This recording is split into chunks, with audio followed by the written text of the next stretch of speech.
गरीब का पैसा कुआं। हातिमपुर कहकर एक काफी प्राचीन गांव था जिसमें एक पुराना कुआं होता है। प्राचीन समय में लोग उस कुएं को अत्यंत पवित्र माना करते थे और उसमें सोना, चांदी, पैसा डालते और मन्नत मांगते। ऐसा कहा जाता था कि उस कुएं में धन डालकर इच्छा मांगने से इच्छा पूर्ण हो जाती थी। अब इतने सालों बाद भी वो कुआं वैसे का वैसा ही था, लेकिन उस कुएं के बारे में किसी को भी कुछ पता नहीं था।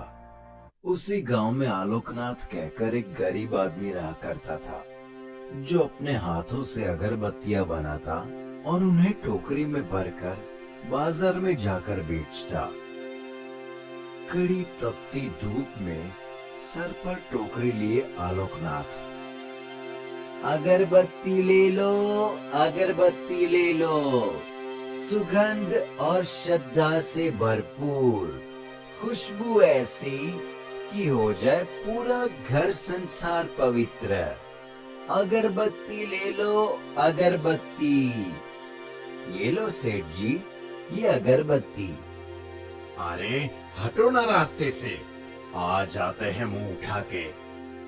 आलोकनाथ सुबह 7 बजे से टोकरी लेकर निकलता और रात के 10 बजे तक यहाँ से वहाँ अपनी अगरबत्ती को बेचने जाता, लेकिन उसकी अगरबत्तियाँ कोई नहीं लेता। कभी कभार मुश्किल से 2 या 3 बिक जाती।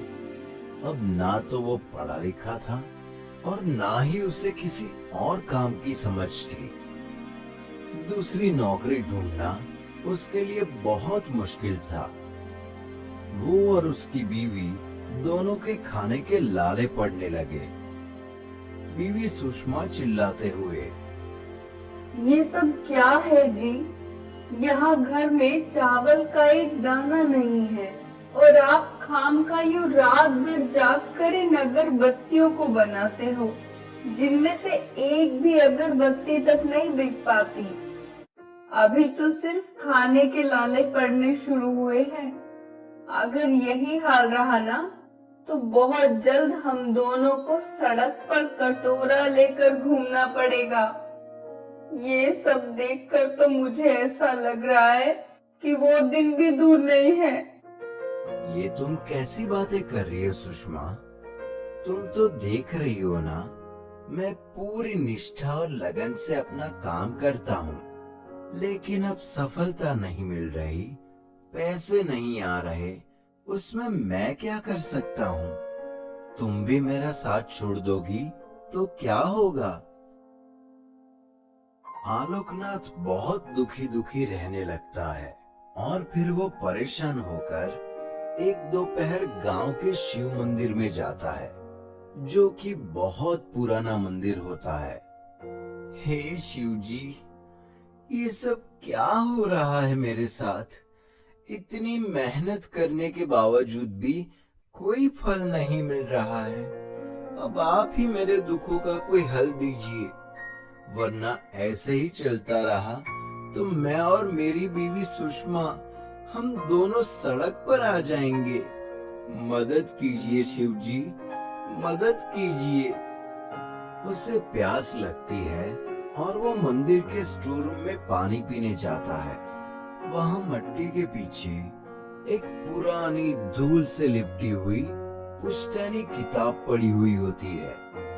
आलोकनाथ उस किताब के पन्नों को पलटता है और फिर उसमें वो पढ़ता है, 1972 सोमवार, शिव मंदिर के बगल वाले जंगल की झाड़ियों के पीछे के कुएं का सारा धन ज्यों का त्यों पड़ा है। 50 वर्ष पहले अंधश्रद्धा के प्रकोप में आकर कई लोगों ने उसमें सोना, धन। आलोकनाथ उस किताब को गहराई से पढ़ता है।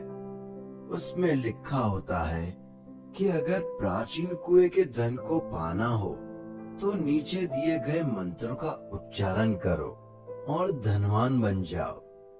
आलोकनाथ बहुत खुश होकर शिव जी को धन्यवाद करते हुए वहां से सीधा प्राचीन कुएं के पास जाता है और फिर कुएं के भीतर जाकर किताब में लिखे गए मंत्रों का उच्चारण कर वो कुआं पैसा कुआं बन जाता है। सारा पत्थर पैसे में तब्दील हो जाता है और कुएं में कैद सारा धन भी ऊपर आ जाता है। आलोकनाथ सारा धन अपने साथ अपने घर ले जाता है। अरे वाह वाह वाह, इतना सारा धन! आपको कोई लॉटरी लगी है क्या जी, या कहीं चोरी चकारी करके आए हो हैं?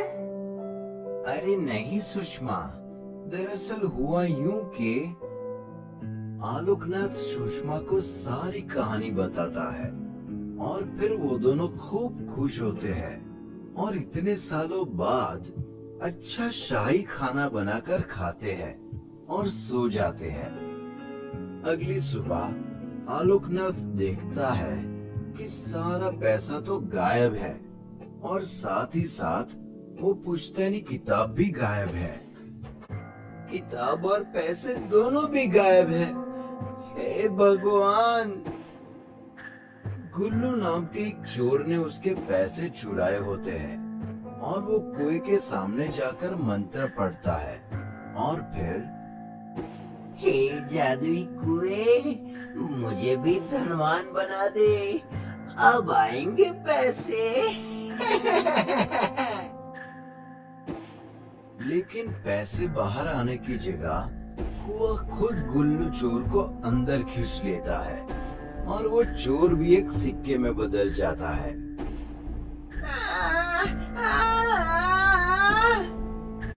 और फिर आलोकनाथ को उसके पैसे फिर से मिल जाते और आलोकनाथ ईमानदारी से उस पैसों का सही इस्तेमाल करता, गरीबों की मदद करता और खुद के लिए एक बड़ा घर भी लेता।